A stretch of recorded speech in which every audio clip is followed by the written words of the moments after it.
বহুতল ফ্ল্যাটের প্রতিটি কোণ আজও জেগে আছে মাহারিন চৌধুরীর স্মৃতিতে। ঘরের প্রতিটি আসবাব, দেয়ালের প্রতিটি ছবি, বেলকুনির প্রতিটি গাছ সব যেন এখন তার উপস্থিতি বহন করে। কিন্তু তিনি নেই।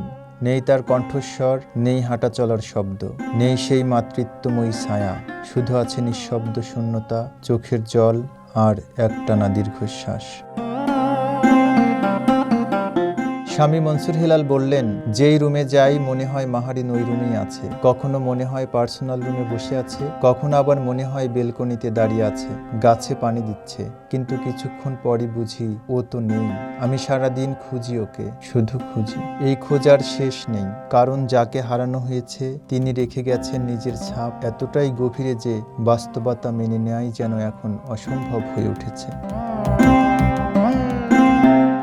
মৃত্যুর আগে হাসপাতালের বিছানায় শুয়ে মাহারিন বলেছিলেন, আমার হাতটা শক্ত করে ধরো। মনসুর হেলাল সেই হাত ধরেছিলেন। মাহারিন তখন বললেন, আমি চলে যাচ্ছি, আমার খুব খিদা লাগছে, আমাকে একটু খাবার দাও। কিন্তু চিকিৎসক জানান, খাবার দিলে শ্বাসনালীতে আটকে যেতে পারে। শেষবার যখন পানি চেয়েছিলেন, সেটি ছিল মাহারিনের জীবনের শেষ খাবার। বসার ঘরে একটি কাঠের টেবিলে আজও পড়ে আছে তার পড়ানোর খাতা, কিছু চিহ্নিত প্রশ্নপত্র আর শিক্ষার্থীদের হাতে লেখা কার্ড, যেখানে লেখা, আমাদের প্রিয় মিস। দেয়ালে টাঙানো হাস্যোজ্জ্বল ছবির দিকে তাকালে মনে হয় এই বুঝি এসে বলবেন, বাচ্চারা ক্লাসে আসো। শোবার ঘরের বিছানার পাশে রাখা তসবিহ, মাথার উপরে ঝুলে থাকা আয়াতখানা আর বেলকনির শুকনো গাছগুলো সব যেন একসঙ্গে সাক্ষী দিচ্ছে তার জীবনযাপনের পরিচ্ছন্নতা, ঈমান আর যত্নশীল মন।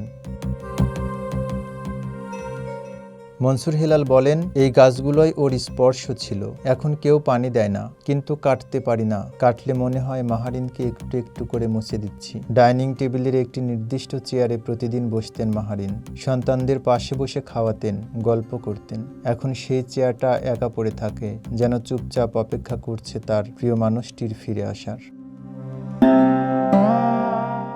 মাইলস্টোন স্কুল অ্যান্ড কলেজের শিক্ষক মাহারিন চৌধুরীর বীরত্বের গল্প এখন সবার জানা। আগুনের মুখে দাঁড়িয়ে নিজের প্রাণের ঝুঁকি নিয়ে 20 থেকে 25 জন শিক্ষার্থীকে বের করে এনেছিলেন তিনি। স্বামীর প্রশ্নে মৃত্যুশয্যায় বলেছিলেন, ওরা তো আমারই বাচ্চা, আমি কি করে ওদের পড়তে দেই? যে বাচ্চারা এই দুর্ঘটনা থেকে বেঁচে ফিরেছে তারাই বলছিল, মাহারিন মিস আমাদের বের করেছেন বলেই হয়তো আমরা বেঁচে আছি। মাহারিন নেই, কিন্তু তার উপস্থিতি মুছে যায়নি। ঘরটা আছে, সাজানো গোছালো, প্রতিটি বস্তু জায়গা মতোই আছে। কিন্তু যার হাতে এ ঘর সংসার হয়ে উঠেছিল সেই নারী আর নেই। তার অভাব এতটাই প্রকট যে প্রতিটি দেয়াল যেন নীরব সাক্ষী হয়ে দাঁড়িয়ে আছে এক গভীর শূন্যতায়। মনসুর হেলাল বলেন, ঘরটা আছে, কিন্তু ঘরের মানুষটা নেই। ও ছাড়া সব কিছুই অচেনা।